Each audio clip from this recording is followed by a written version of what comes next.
My first name is Robert. I go by Bob. Last name is Graham, and I've been called Graham Crackers. I was born in Mount Pleasant, Utah, and that was in 1930. My dad got pneumonia and passed away, and I was 5 when he died. Well, my mother had been a school teacher, but her certificate was no longer any good. She had to go to BYU then for a couple of months to renew her teaching certificate. And after we got that taken care of, then we moved back to Sanpete County, back to Milburn, lived with an aunt there for a couple of months, and then we found a rental house in Fairview. Bob loves this state, the state of Utah and our community. And you don't have to spend very much time with Bob to know that he is from Fairview, Utah. And our family shares that love and interest in Fairview too, because my mother was born and raised in Fairview. In fact, Bob and my mom were across the street neighbors. And so who knew that over all these years, the start of that relationship and friendship with Cleone Peterson, and then when she married my dad, Spence Eccles, that long-term relationship flourished. Bob and I are dear friends. We joined the George Eccles board at the same exact time. So it has been an honor and a privilege to work side by side with him.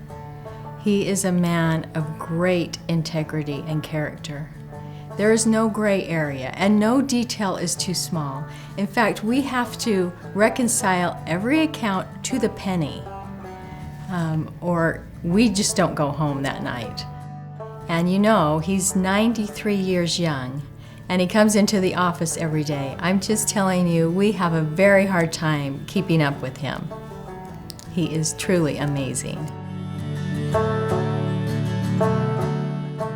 Serving with Bob on the foundation has been one of the great pleasures of my life. Aside from his abilities as a lawyer and his accounting knowledge and everything else, he is a community treasure. And he knows everybody, but it's that sense of kindness that makes you feel happy to be working with Bob. And when I see him at every one of our meetings, it just kind of lights up my life. I can tell you that he's one of the kindest, most generous men that I've ever been around or worked with. He's obviously one of the founders of the Gilmore Foundation. He worked with Florence and James Lee to set up the foundation and has been involved with it ever since. And certainly all of the projects that the foundation has done at Westminster, he has been supportive of and been a leader with respect to that.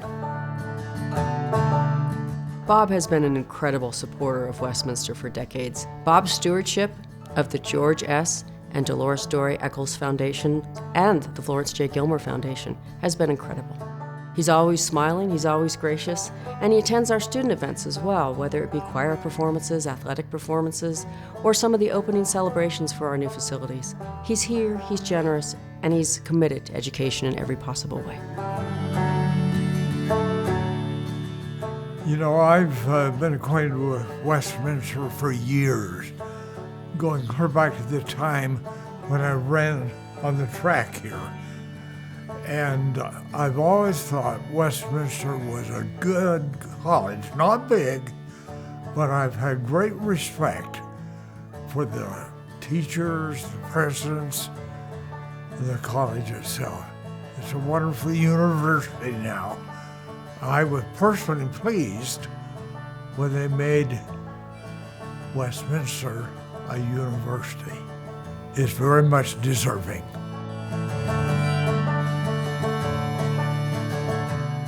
At Westminster University, we know that students' experience extends beyond the classroom to performance in all kinds of ways. Art performances and athletic performances, learning how to connect what the human mind does with the human body. Bob understands these as well and sees education as really a holistic endeavor that he supports at Westminster. Education is so important to Bob. In fact, it was at Snow College where he met the love of his life, Joyce Sorensen. And it wasn't long after that that they were married. And you know, he just has built this incredible family. 3 daughters, Terry, Diane, and Carolyn, 11 grandchildren, and 19 great-grandchildren. He really has built a legacy of excellence in his family, and all of his children and grandchildren value education. And that, I think, is one of Bob's greatest legacies. My father and I want to congratulate you, Bob, on this special Westminster University Alumni Award. You are so deserving of this recognition. You have been an advocate, supporter, and leader in education throughout this state, and especially at Westminster. Your leadership has made all the difference. Both Fran and I would like to congratulate Bob for receiving this honorary alumni award. I can't think of anyone who's been more supportive of Westminster and deserves it more. Yeah, Bob, congratulations.